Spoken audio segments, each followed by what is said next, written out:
Ryan Southam. I'm the Chief Pilot for the Croydon Aircraft Company in Mandeville, which is just west of Gore in the South Island. I'm lucky enough to be the Chief Pilot there, flying all of the machines from the lowly Tiger Moth right the way through to the Avalon Dragonfly, which we have today, the Domini also. The company itself is quite well established and well known around New Zealand and around the world for aircraft restoration.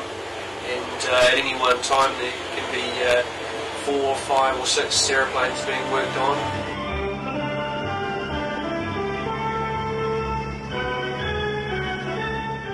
As far as the aeroplanes go, we try and operate them as often as possible to keep them running and keep them in tip-top condition.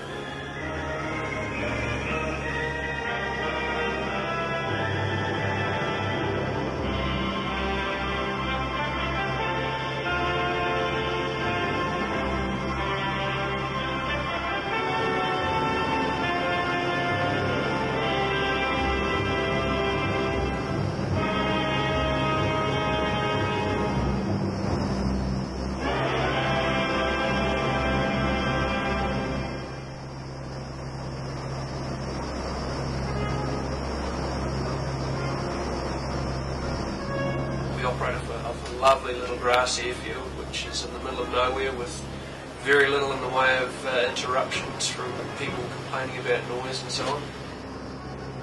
The size of the airfield means that we can operate even quite large machines like the Domini without too much in the way of hassles.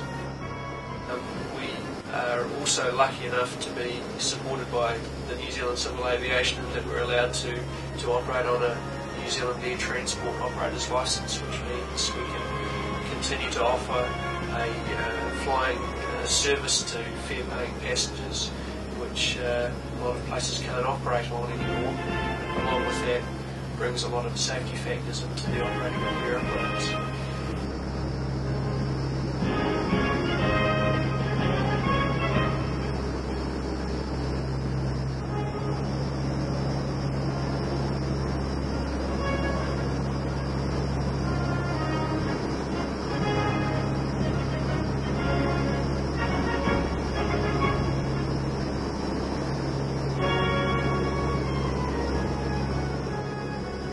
The Dragonfly itself is a fantastic design for its time and a beautiful aeroplane to fly, although it does have a number of small traits that make it a little bit more difficult.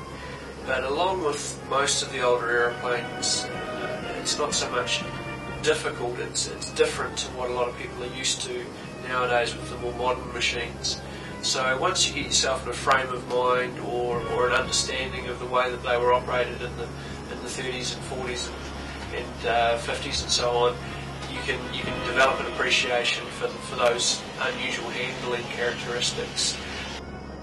In particular, the Dragonfly has a bit of a reputation for being awkward on takeoff and landing, prone to ground looping or swinging around on itself if it's not well looked after, and we've made a small modification, or there has been a modification done to the aeroplane which locks the tail wheel at the back, which enables it to track a little bit straighter on the ground.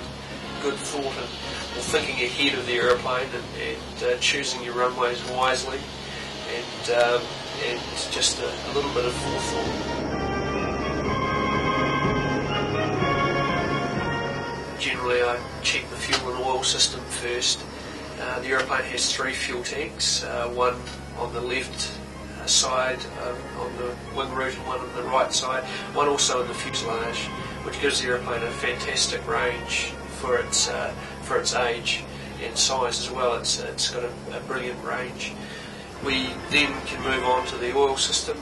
The aeroplane has quite large oil tanks, which are dry sump oil system, so separate from the engine itself.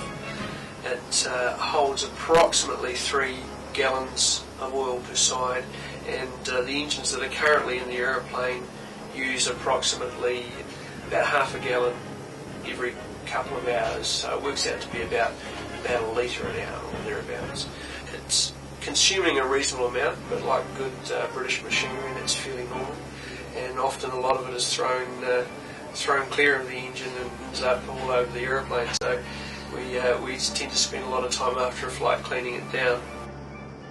Once we've checked the fuel and oil system, we can proceed with the further pre-flighting of the aeroplane, and as we move around, checking things that are peculiar to that type. Or the older machines, the aeroplane is made of fabric, so we're checking for damage to the fabric, any damage to the wooden componentry beneath the fabric, which is hard to see, but you can pick up telltale signs as you move around.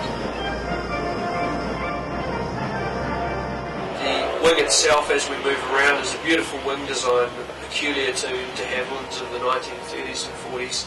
Very beautiful elliptical wing tip, which is similar to the Spitfire type of elliptical tip that most people are familiar with. The aeroplane is a biplane design, but unusual in that it doesn't have quite so much bracing between the wings and wires between the wings as some of the biplane designs, which is they were able to strengthen the wing in other ways by having bigger spar through the wing, the main supporting structure of the wing, and also bracing the fuselage internally, which made it a lot stronger.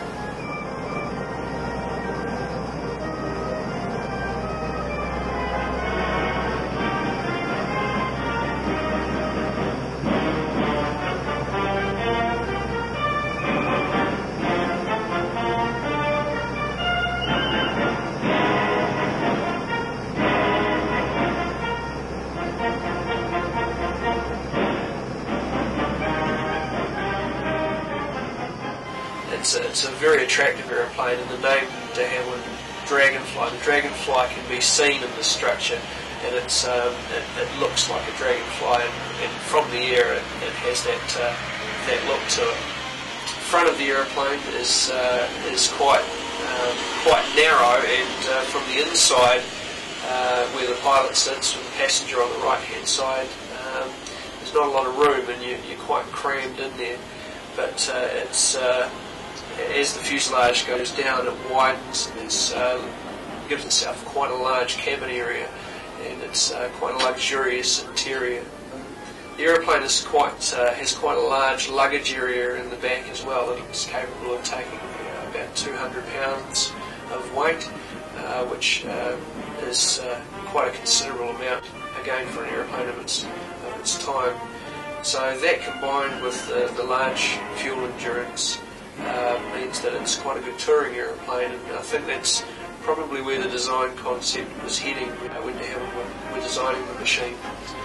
The aeroplane cruises at just under 120 mile an hour, so you can work out the figures there. We're looking at somewhere in the region of between 700 and 800 miles. It's quite a considerable range.